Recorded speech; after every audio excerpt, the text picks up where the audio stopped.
Boa noite, pessoal. Meu nome é Glauton. Eu sou pai do João, um autista de 4 anos de idade. E hoje eu vim falar sobre um tema, aproveitando a onda aí do Setembro Amarelo. E, bom, não vou falar sobre o suicídio, mas vou falar sobre a depressão, que é uma das causas do suicídio, né? E a gente tem visto muito aí nas redes sociais, principalmente nas comunidades pró-autista, que se trata muito da depressão nos próprios autistas, né? Principalmente autistas leves ou autistas que eram no DSM-4 considerados como Asperger. Eles tendem a desenvolver a depressão ao longo do seu desenvolvimento, mas pouco se fala hoje em dia da depressão que é desenvolvida pelos pais dos autistas.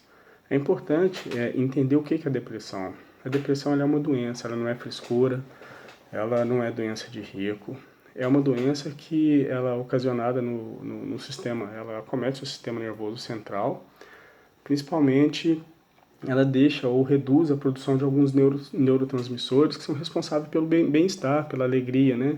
É serotonina, noradrenalina, dopaminas. Então essas substâncias, elas são responsáveis para que a pessoa sinta, né? Se sinta bem. E o problema maior da depressão não é a tristeza, é a dificuldade que ela tem de vencer a tristeza. Porque para você sair de um momento de tristeza, você precisa começar a se sentir bem. Se o seu organismo não está produzindo essas substâncias que são responsáveis por esse bem-estar, você tem dificuldade de sair dessa tristeza e ela começa a se tornar um problema.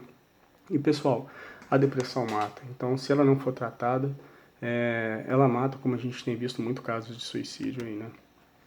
Bom, e o que é o autismo? O autismo é um transtorno global do desenvolvimento que ele acomete crianças, né? Geralmente uma criança, quando ela é autista, ela vai ser autista pro resto da vida.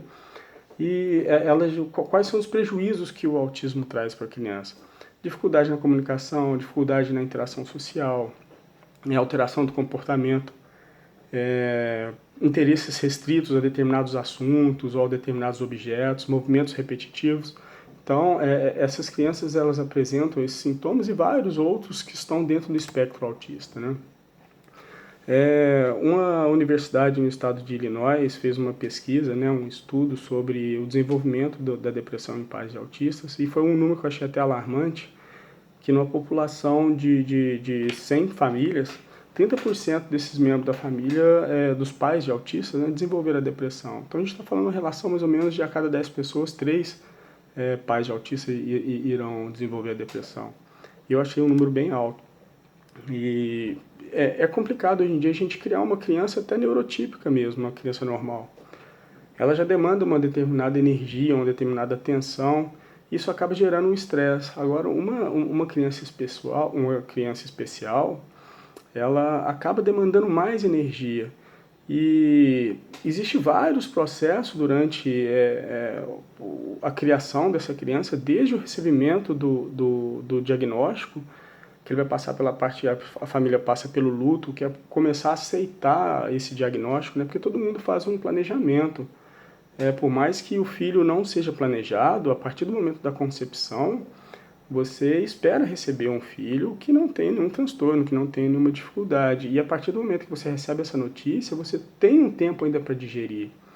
E tem pessoas que digerem esse luto, né, esse diagnóstico com mais facilidade e outros não. E alguns conseguem nem até superar esse luto, e aí é onde começa ali, é uma porta de entrada para a depressão.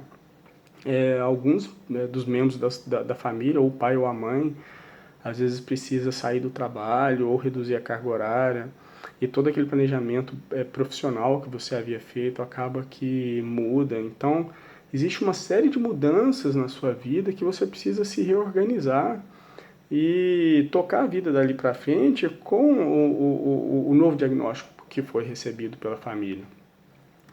E o grande problema que eu vejo assim nas famílias que possuem o autista, e isso é inerente do próprio cuidado que os pais têm com o filho, é que o filho ele começa a apresentar algumas hipersensibilidades.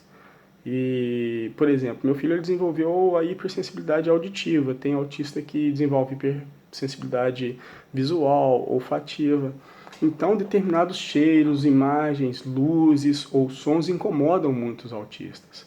E acaba que a família ela tende a começar a escolher os locais no qual ela irá frequentar junto com seu filho.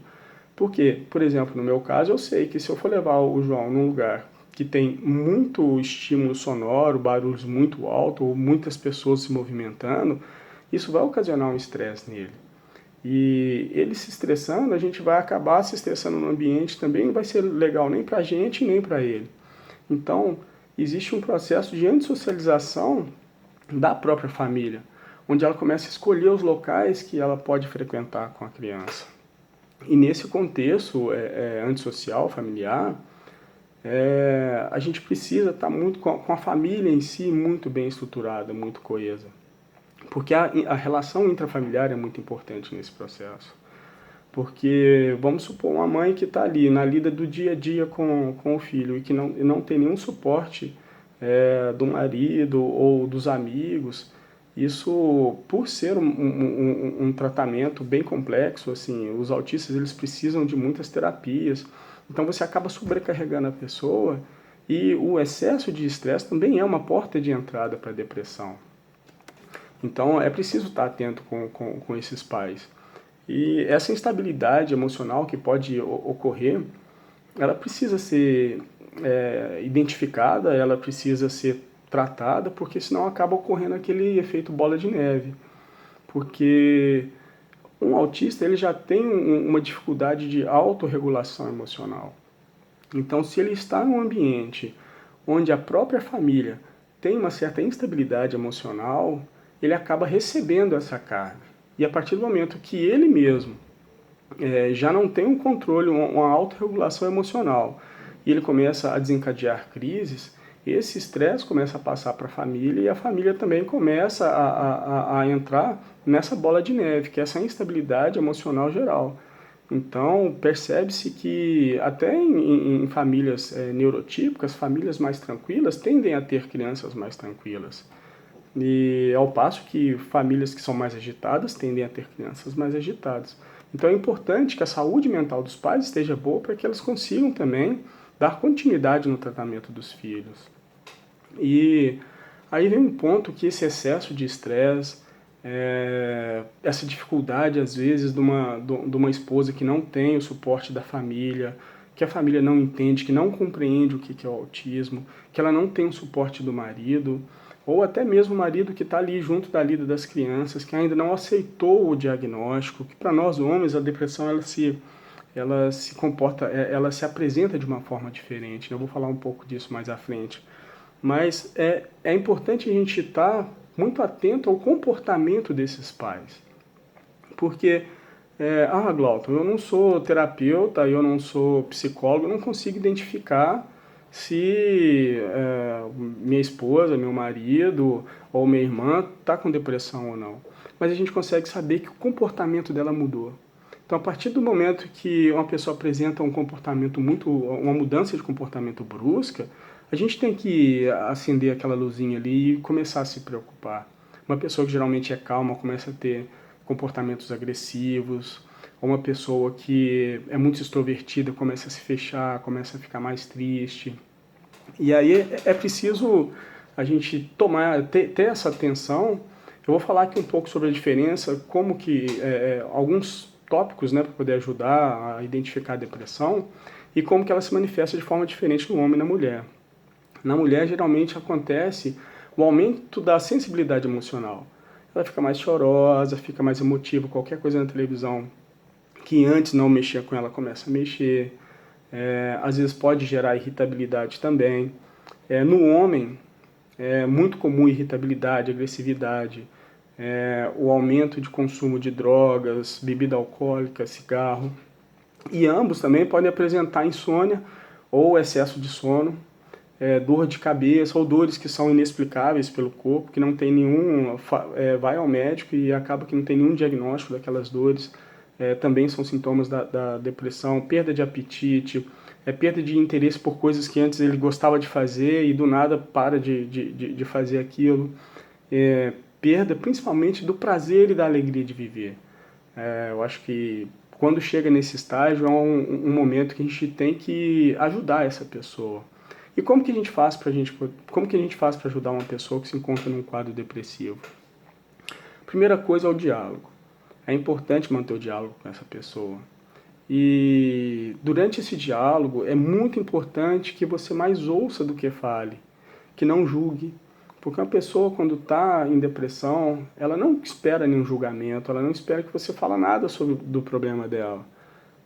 Você não pode menosprezar, principalmente falar, conheço pessoas que já saíram dessa, ela está com dificuldade de sair da depressão. Então, assim, ouça mais do que fale, procure ajudar ela a buscar um profissional que possa fazer um tratamento correto e adequado com ela. Mais importante que isso, conduza ela a esse profissional, porque muitas das vezes as pessoas com depressão elas não têm vontade de fazer as coisas, elas não têm vontade de pegar um celular, de ligar, marcar uma consulta. Então, se você marcar uma consulta, levar, encaminhar, vamos junto, chama ela para fazer atividades junto contigo. Isso é importante porque eles perdem o prazer por fazer atividades. Eles sabem que eles precisam sair de casa, eles sabem que eles precisam buscar lugares abertos, que eles precisam conversar com as pessoas, mas eles não têm vontade de fazer isso. Mas a partir do momento que você chama essa pessoa para poder fazer essas atividades junto, já é um estímulo, porque você estimula a pessoa a sair de casa. Então é importante, gente, e faça isso, leve a pessoa num psicólogo, num psiquiatra, porque você pode estar salvando uma vida. Aos pais de autista, o que eu tenho a dizer? É muito importante a gente dar assistência, o suporte ao filho, assistência, o suporte à família, mas é importante a gente cuidar de si mesmo. Então, tenha seus hobbies, pratique seus esportes. Se você gosta de correr, corra. Se gosta de música, toque seu instrumento, canta, dança, faça aquilo que você gosta de fazer, porque é importante você ter um momento consigo mesmo. E mais importante, se abra. Converse com um amigo que é um seu melhor amigo, com um irmão, com sua mãe, seu pai. Se abra, converse. É importante você ter esse diálogo, falar o que você está sentindo. Porque muitas das pessoas que saíram de um quadro depressivo só saíram porque alguém identificou. Geralmente as pessoas que estão depressivas não conseguem ver isso. E o que eu tenho a dizer é viva, se divirta, porque a vida ela é muito curta. Ela não precisa ser mais curta do que ela já é. E o autismo, de acordo com a ciência que a gente tem hoje, ele não vai mudar. Uma criança que nasceu autista, ela vai morrer autista. Mas a gente pode mudar a forma de viver o autismo. Então essa é a dica que eu tenho para dar para vocês. Espero que vocês tenham gostado. Vou ver se eu consigo postar mais vídeos falando sobre o autismo, falando sobre experiências nossas mesmo. Se vocês tiverem alguma dúvida, quiserem sugerir algum assunto para o próximo vídeo, escrevam aqui embaixo, tá bom? Um abraço e fiquem com Deus.